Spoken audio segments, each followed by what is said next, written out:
I do want to ask you to remember, pick up a bulletin if you didn't get one. There's several things in there. There is a new worship service on Sunday mornings at 9:30 a.m. where you are asked to wear a mask and to be mindful of others. Keep a strict 6-foot distance. That's at 9:30 a.m. Not this Sunday, right? A week from Sunday is when August 2nd, I believe that is. And then also, if you're interested in golf, there's a scramble, the Church of Christ Golf Scramble. It happens every year in Mount Vernon. I've been the last few years. Very enjoyable. Maybe we can take a group up there. And what's that Which ones are you going to take? whoever wants to go. A scramble is for beginners. One of the most enjoyable parts of it is the dinner afterwards at the Mount Vernon Church building. Usually a barbecue dinner. Lots of prizes. Everybody gets a prize. It's just lots of fun. So think about it. That's in September. And those are my two announcements. Now, we are in a study of geographical and cultural look at the New Testament. And we have made our way to Cana. In the New Testament, Cana is only mentioned in one of the Gospels. Take a guess. You've got a 25% chance.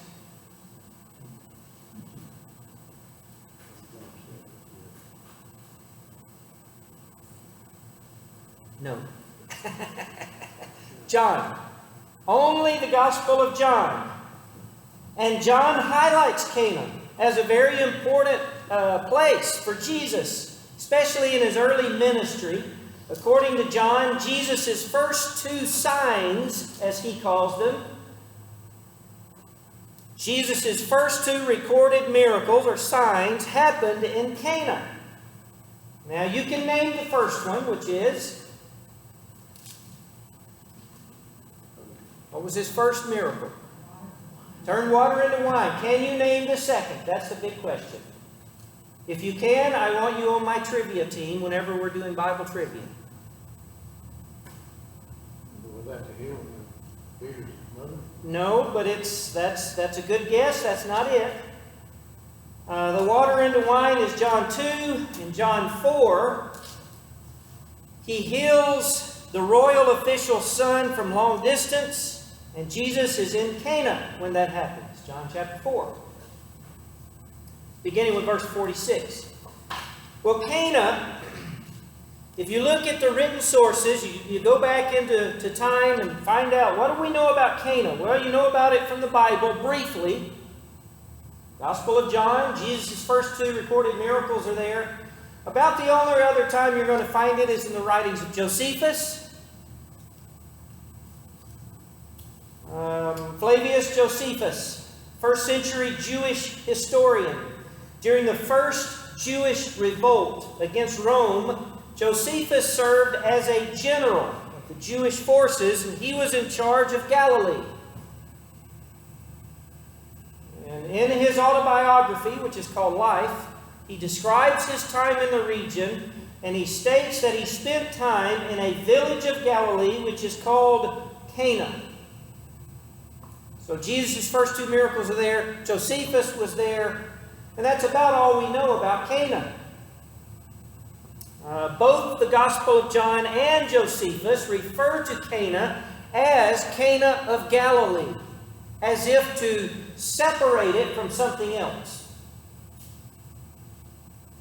Maybe to distinguish it from the Old Testament site Cana. K-A-N-A-H is the English spelling. That's in the territory of Asher, located southeast of Tyre, or Tyre, depending on how you want to pronounce that. You can read about it in Joshua 19. There was also the Cana River. Joshua 16:17 it's mentioned. That was a stream that separated Manasseh and Ephraim. Okay, but you could, if you were just listening to an original language, mistake that for Cana. And so John and Josephus say, make sure you understand this as Cana of Galilee. Not Cana or Cana down near Tyre. There were probably multiple villages with the name Cana, and they're not too very far from each other. And so you had to distinguish it. And so they put that little qualifier. It's Cana of Galilee. They both call it that. And the numerous references to Cana in both Josephus and the Gospel of John indicate it's probably not a small little out-of-the-way village. Not an obscure little town like we see Nazareth was, but a well-known village in a prominent location. Now, John doesn't tell us much about size or stature or anything else about it, except there was a wedding there, and a Roman official traveled there to find Jesus. But someone else in Scripture is from there. Do you know who it is?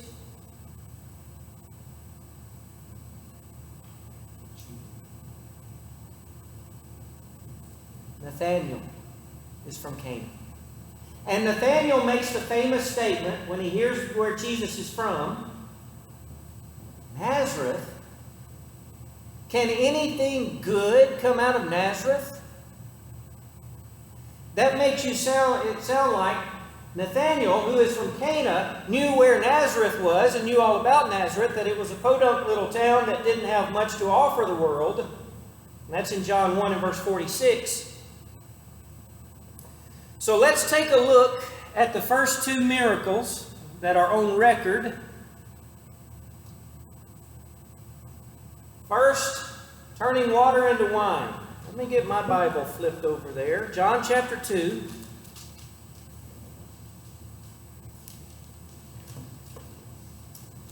And we're not going to talk too much about the miracle itself because that's not this study, but we'll look at it briefly to see if there are any clues that can help us.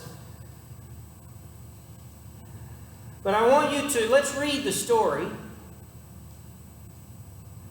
beginning with verse 1. On the third day, there was a wedding at Cana in Galilee, and the mother of Jesus was there. I'm reading from the ESV, if you're wondering. Jesus also was invited to the wedding with his disciples. When the wine ran out, the mother of Jesus said to him, "They have no wine." You ever stop and wonder why mom asks the son or makes this comment to the son? They don't have any wine. What would that imply in our culture? Go to the store and get some. Go to the store and get some. A. What else?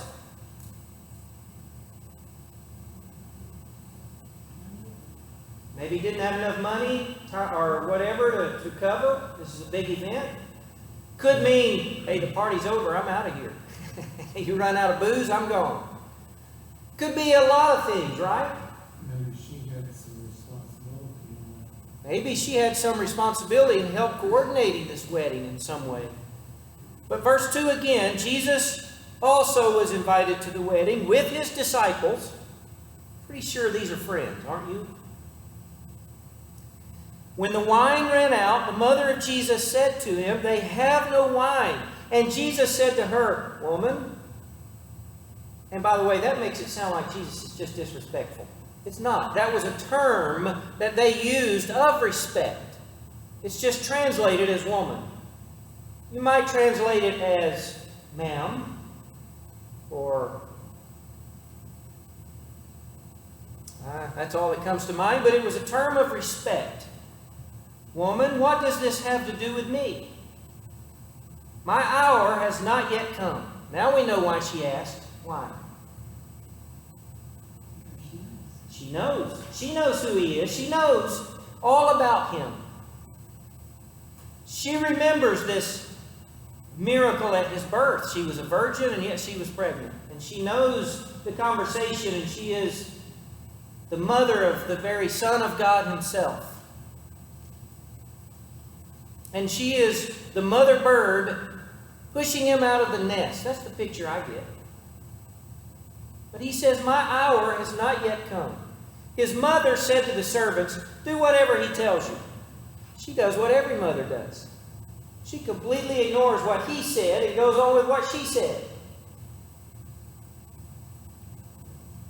Verse 6. There were 6 stone water jars there for the Jewish rites of purification, each holding 20 or 30 gallons. Jesus said to the servants, "Fill the jars with water." And they filled them up to the brim. And he said to them, "Now draw some out and take it to the master of the feast." So they took it. When the master of the feast tasted the water, now become wine, and let me read that again. When the master of the feast tasted the water now become wine, and did not know where it came from, though the servants who had drawn the water knew, the master of the feast called the bridegroom and said to him, "Everyone serves the good wine first, and when people have drunk freely, then the poor wine. But you have kept the good wine until now." This, the first of his signs, Jesus did at Cana in Galilee, and manifested his glory, and his disciples believed in him. I want you to notice verse 1. The third day there was a wedding at Cana in Galilee. Now look at verse 11. This is the first of his signs Jesus did at Cana in Galilee. John has bookended the story with the location. That indicates the location is very important. He's highlighting where it happens. He wants the reader, he leaves out tons of detail about the story, but adds things like, oh yeah, make sure you get this happened at Cana in Galilee. That was important to John. His conscious repetition of the setting shows he's concerned with reminding his readers about the geography. By the way, look at this map, if you can see it. Where in the whole map is this? Top, middle, or bottom? Top. If you're looking at the Sea of Galilee, and Galilee, big bold letters, Galilee, you're looking at the top. Samaria is that great chasm, if you will, that separates Judea, where Jerusalem is, from Galilee, where Jesus' ministry is mostly, and where he's from. This story is taking place up there. Now, this story has Cana right here, and we're going to look at that later at the end. There are several possibilities of where it could be. This map has it correct, at least in my opinion, and that's why I chose that map. But John has an interest in you knowing it was at Cana of Galilee. Says it twice. He is not concerned with telling us who's getting married. I mean, don't you usually tell that when you're telling a story about a wedding? John doesn't care. It's not important to us. He doesn't tell us who invited Jesus. Was it Mary? Because she had some responsibility like was suggested and she wanted him and his friends there? John doesn't tell us. It's just not important to him. But he is careful to report the conditions of the miracle. He turned an enormous amount of water into wine. 20 or 30 gallons worth. Now, I don't know. I didn't do the test. I don't know how many bottles of wine that would be today. But I bet it would shock you how much it was. Well, they didn't make a mistake in the structure of the rewriting interpretation. We're talking about 100, well over 100 gallons of wine. They must have had everybody in the county there at that party. And at that time, it was a large gathering. If they needed all of that, it was a large gathering, wasn't it? Didn't weddings used to last like 2-3 days? Yeah, they lasted. It was a time. It was a time of a period of time. Yes. but one of the things that comes to my mind studying this in the past, you know, I don't think that anything that's written in Scripture doesn't have value if you're able to interpret it properly. And in that 10th verse, where it says, "And he said, every man at the beginning set out the good wine, and when the guests have drank, then the inferior, you have kept the good wine until now." And I've always thought that that's a suggestion that between old and new, old wine versus new wine, and Jesus was the new wine. Mm-hmm. And so Some symbolism there. Could very well be. yeah. Otherwise, what is it? How does it play out in Jesus being the one that is there to create the new wine? And it just, to me, it's a symbolism of the old is not valuable, not good, and now you've waited to come out and you brought the new wine. And Jesus is the new wine, Scripture. Yeah. There very well could be that symbolism. That certainly plays into the story very well. But is there anything in the story that can give you a clue to look for on a map? Pardon? The commentator. The commentator? And the notes? What else? In the story itself. There's one thing that jumps out at me. These are stone jars, right? Yes, that's exactly it. These are very large stone jars. They're heavy. And Jesus says, go fill them up. That's a clue. They didn't carry these jars, I don't know, 30 miles down somewhere to fill them up and bring them back. So one of two things, or two or three options that I can think of. One, they either have a good way of keeping rainwater, such as a good cistern system, which is meaning it's a fairly large village with some pretty educated folks. Two, there's a spring nearby, natural spring that has good water and enough to fill the need of a village like this. Three, there's a river or something nearby so that they can just go there and get it. So there's a couple of possibilities when you're looking on the map that you might need to look for.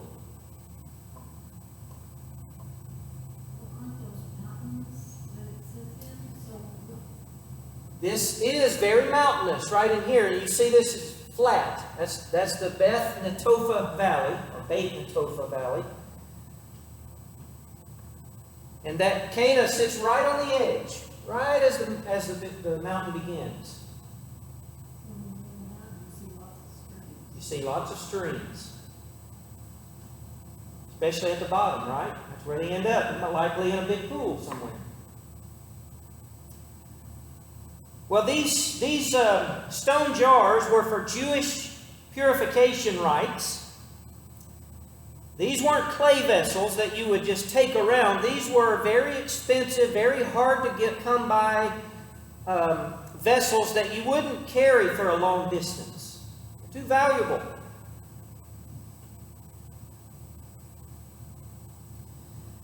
They were stone because clay absorbs impurities. So it wouldn't work with rituals, with purification.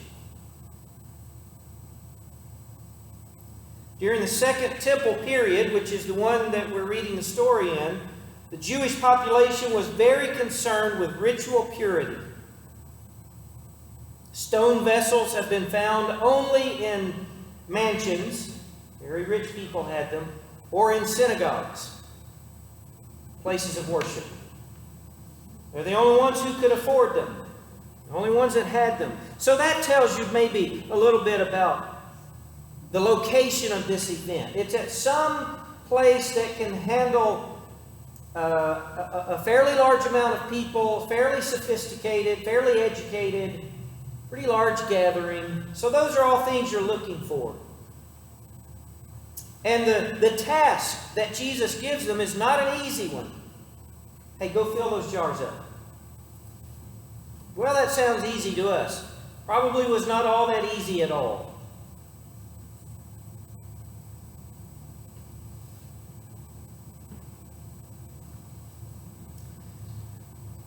Let's look at the second miracle now. There's a time we'll come back and look perhaps at the theology of that, but I'm just looking at geography and culture at the moment. So let's go to John 4. I'm looking for clues to help us understand more about Cana.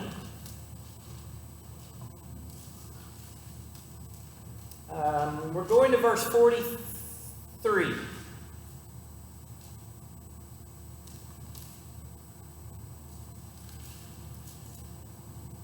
John 4, beginning with verse 43. After 2 days he departed for Galilee, for Jesus himself had testified that a prophet has no honor in his own hometown. So when he came to Galilee, the Galileans welcomed him, having seen all that he had done in Jerusalem at the feast, for they too had gone to the feast. So he came again to Cana in Galilee, where he had made the water wine. Now we read that and we fly right over it, but John is making an explicit point. I want you to remember Cana in Galilee. It's where Jesus turned water into wine. It's a deliberate reminder. During the time between these two Cana episodes, he also tells us where Jesus has been. After this initial miracle at Cana, he went to Capernaum. That's chapter 2 and verse 12. If we had kept reading, we would have read that they stayed in Cana a little while, then they went to Capernaum. Why is Capernaum important? We're going to talk about Capernaum next week, by the way. Why is it so important? By the way, Nazareth here, we covered that. We go to Cana. Capernaum's way over here on the shores of the Sea of Galilee. Why is Capernaum important? Isn't that where you hung out? That's his new home base. That's basically where he lives now. If he had a house, he doesn't have a house, but if he had a place to live, this is it. It's his home base for his ministry. That's where his disciples, he began his disciples too. The disciples are fishermen, most likely on the Sea of Galilee. That's where he called many of them, on the shores of the Sea of Galilee. That's home. It's his adopted home, if you will. So he went to Capernaum. Then he went down to Jerusalem for the Passover. That's John chapter 2 and 3. Then he came back. He went on the way back. He made another stop, but he also stopped in Samaria, John chapter 4, and had a discussion with a woman at a well. And then he came back up to Capernaum. To Cana. And in that little round trip, which I have no idea how long, where the chronology of time here. I'm sure if you looked at details, you could figure some of it out. But by the time Jesus gets back, he's a rock star, pop star. He has a reputation. Remember, he had it before he left. He was becoming well known, but he goes down and now he is very well known. And a royal official has heard about him. The royal official is from Capernaum, which is a military base, if you will, sort of a home base for Herod. And he travels all the way over to Cana to find Jesus. You wonder how word spread, How did he know Jesus was going to be in Cana? But he knew. It's not like they could publish it on Instagram, Facebook, Snapchat. But word traveled fast. If you had all the people that I think was at the feast, you had that need that much wine, you had a lot of people. That meant that those people. They all spread it. Yeah, they were your mouthpiece. All Yes.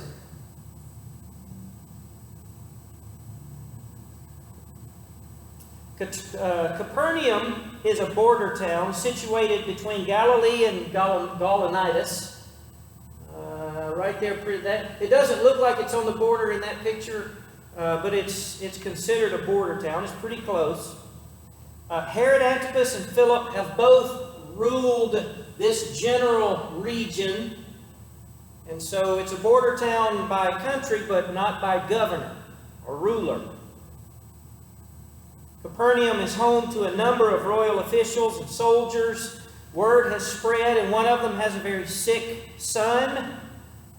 And in this narrative, John is going to give us another hint of location.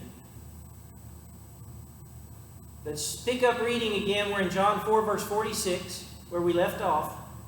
So he came again to Cana in Galilee, where he had made the water wine. And at Capernaum there was an official whose son was ill. When this man heard that Jesus had come from Judea to Galilee, he went to him and asked him to come down. Is that a hint? Come down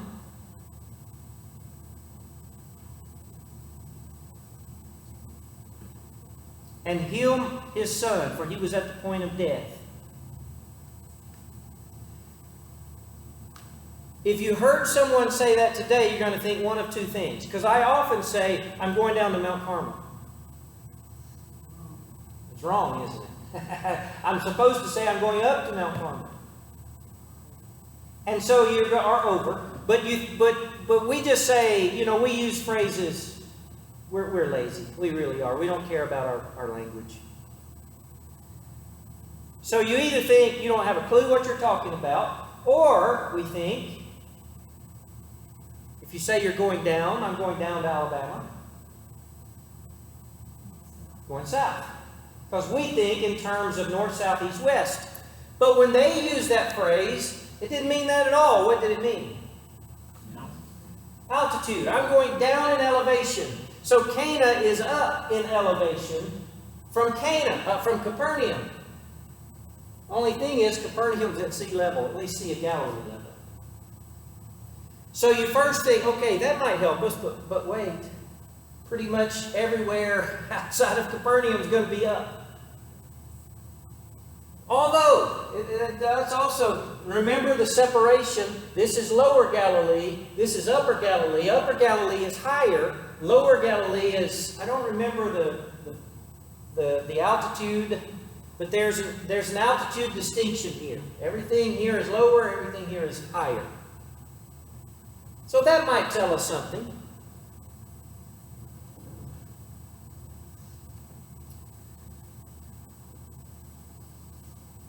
Jesus tells the man his son would live, and John describes the man as on his way. Verse 51.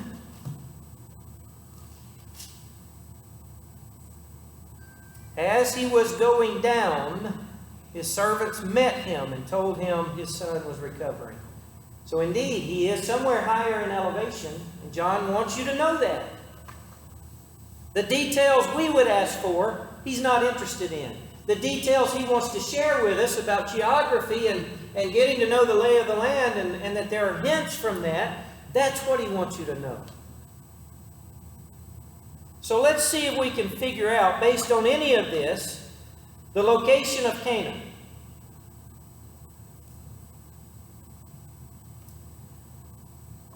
Cana seems to have been forgotten somewhere in the late Roman period, which would not be too far in the future from this story, these stories. It may be that because this is military and war is going on and oppression, it may be that they were just destroyed. But somewhere by the late Roman period, they have been forgotten about. In fact, Eusebius identified the New Testament village of Cana and confused it with Cana of Joshua 19. He got it wrong. Because that was the thought by the late Roman period. Something had happened to Cana of Galilee, so it wasn't even there anymore.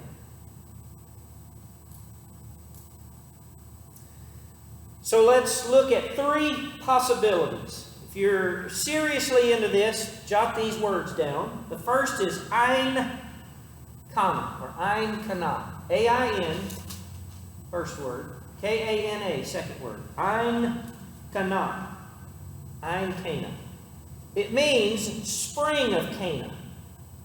Ooh, that sounds promising, doesn't it? Spring of Cana. It's about 1.5 miles northeast of Nazareth. And just for reference, that's way longer than 1.5 miles. So pretty close here to Nazareth, northeast. is Ein Cana.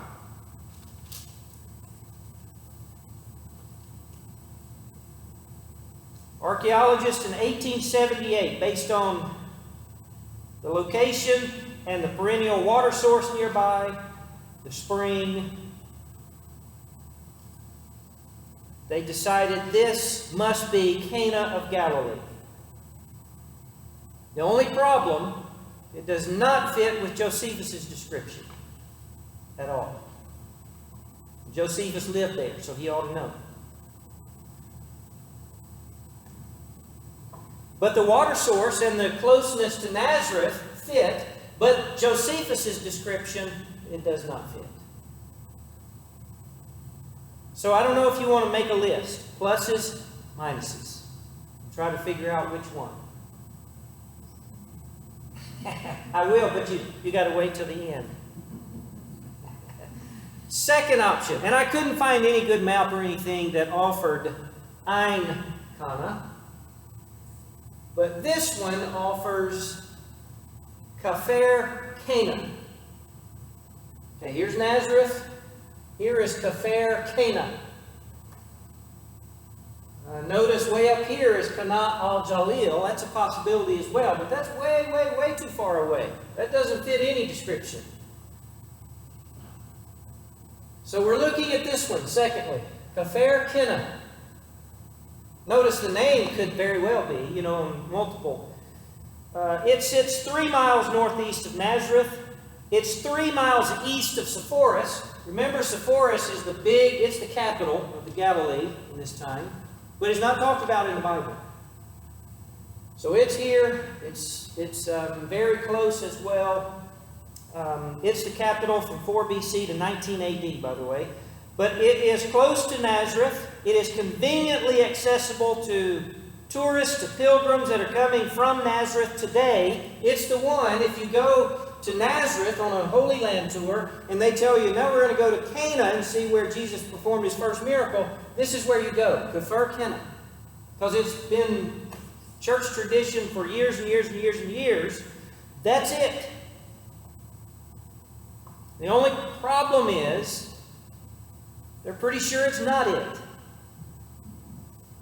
Archaeology and so on and so forth just doesn't fit. But it's too late to change it. You got tourists going by the busloads. And there's nothing where the actual site looks most promising. So nobody wants to go see nothing. That leads us to the third, which, by the way, is this one on this map, Khirbet Cana. And here's a little better. It adds in topography again. Here is Nazareth. This is the traditional location, which you can see is pretty close. This is Khirbet Cana. Right? That's the one on the other map. It's right there. This is the Beth Netofa Valley. It's right on the edge. It was suggested by archaeologists in 1838. They were analyzing the historical sources. They were looking at the map, the ruins. They rejected the popular location, the traditional one, the one further south there. They rejected that because mostly the locals around this region, the people who have lived there for centuries and centuries and centuries, call that Cana el-Jalil. That's the one that was way, way up north.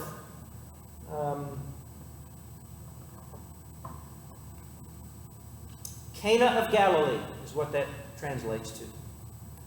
So the new location, even though it's called Khirbet Cana, the locals have called it Cana of Galilee for centuries and centuries and centuries. Beginning as late as 1998, archaeologists have revealed an active village in the early Roman period. That's the time we're looking at. They have uncovered houses, public buildings that date to the 1st century AD, the earliest part of it. That's right in the time frame we're looking at. The village was unwalled, which means it wasn't a huge village. Had a population, as best they could tell, about 1,200 from some of the records. There was a large public building with distinct architectural features that included a plastered floor, 2 rows of columns. Boy, it sure looks like a synagogue. They can't prove it because they haven't found anything to prove it was a synagogue yet, but it sure looks like synagogues did in that time. And it all dates to the earliest part of the 1st century. So that's why they're thinking this is the actual Cana of Galilee. It's right in the Beth Natofa Valley, which is where Josephus put it. It fits everything about the biblical story. In fact, it doesn't have any negatives.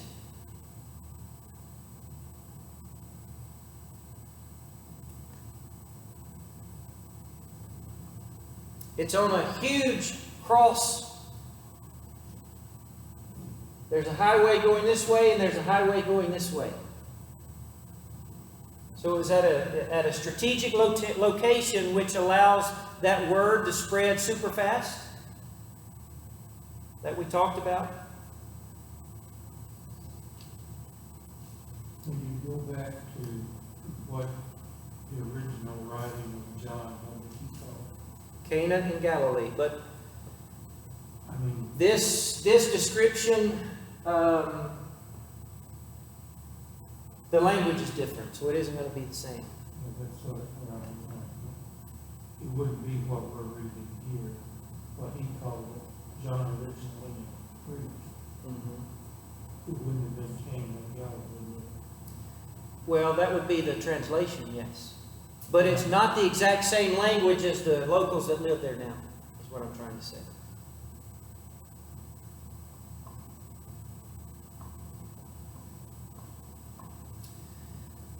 The journey from Nazareth to Capernaum, from here to here, which is where Jesus went most often, is about 30 miles. Cana is on the best route, about halfway. And so Jesus likely would stop there very often. Would have friends there, family that he stayed with, or something along those lines. So it fits everything just about that you can think of. It fits. Your thoughts? We've got just 3 or 4 minutes left. What are you thinking?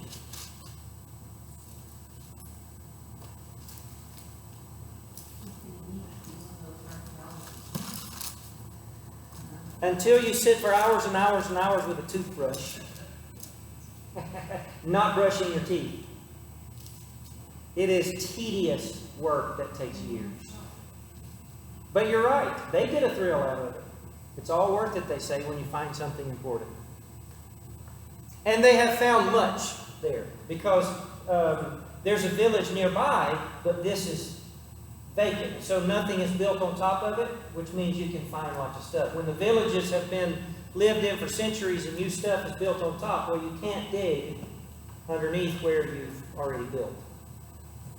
Could the wedding have been in synagogue? It very well would have been. Yes. That is the most likely place that it would have been. Was it Nathaniel's wedding? I don't know. John didn't tell us. Didn't care. Didn't think we needed to know. Next week we look at Capernaum, and I know if you'll bear with me, there's just a few cities we want to cover, but when we get to Jesus' stories, oh, this really comes alive then. Particularly the Sermon on the Mount happening right there, and you picture Jesus pointing at things when he's talking about them that would have been there. You can learn about the geography and the culture of what it would have been like. It literally changes the story, the way you see it.